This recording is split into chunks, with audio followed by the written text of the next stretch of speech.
an affirmative. So before I get into the negatives, or my response to the negatives points, I'll reiterate our three significance claims, which are that 1, drug laws have no effect on drug use, 2, drug laws cause high incarceration rates, and 3, drug incarceration does not help reduce drug use. So my response to the negative. Their first point was that stricter drug laws only affect drug use. To counter this, I'm going to cite a report on the effects of Portugal's 2001 decriminalization of drug possession. The general view is that the current strategy, which includes state-funded expansive creation of treatment and rehabilitation centers for drug users, has enabled a reduction in the rate of drug use and drug-related problems among existing users. Initiation into heroin use is falling, while cannabis may be rising towards the levels experienced in some other European countries. As can be gleaned from this quote, the study shows that a country who decided to decriminalize drug use rather than increase drug laws saw a net decrease in drug prevalence in society. Although the weed statistic is up, the researchers state this cannot be totally blamed on decriminalization, and more on the fact that Europe as a whole is experiencing a growth in cannabis consumption.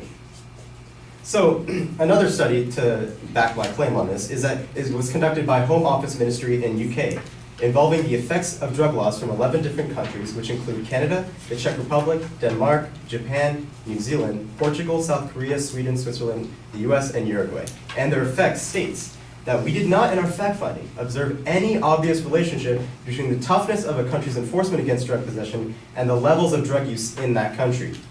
So as can be seen, drug laws, no matter the type, stringent or not stringent, do not help drug users, nor do they help pervasiveness of drug use in the community.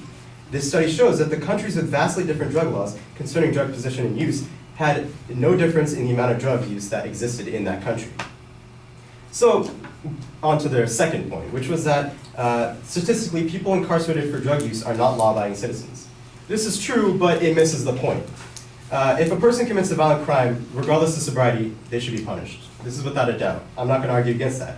However, this should not disallow them to be helped if they're drug users. A majority of the time, people who were drug users at the time of their crime were not doing the crime because of drugs. For example, a study of drug use and dependence found that only 18% of federal and 17% of state prisoners committed a crime to get money for drugs. Although in an ideal world these statistics would be 0, it is much less than the narrative that the negative is setting. So not only is there no backing for the negative argument that stringent drug laws help, quite the opposite is in fact true.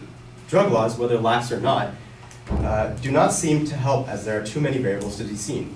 However, it is more beneficial, as shown by Portugal, which had expansive growth of rehabilitation and treatment facilities alongside decriminalization of all drug use, than it does to simply lock up drug users. And let's not forget that the prohibition, they say stricter drug laws work. However, we've seen the prohibition, it really didn't work. People didn't stop drinking alcohol. They just, found illegal ways of crafting it. So on to the negative's third quote, which is where he cites a $10.9 billion figure in the year 2015 being allocated for treatment of drug users. However, this very same Huffington Post article states that since the war on drugs has started, it has spent $1 trillion on efforts that have taken or destroyed the lives of millions around the world. Drug purity has risen, prices have fallen, and rates of use have remained the same. It, the war on drugs, has in no uncertain terms been a catastrophic failure.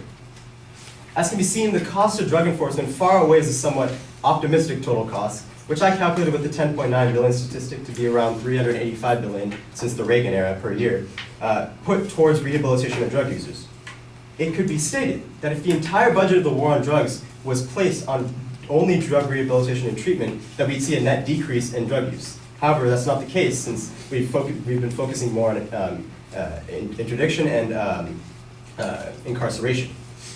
So now concerning our own points about solvency. We want to switch from a system of incarceration to treatment rehabilitation. So how would this fix the problems that already exist?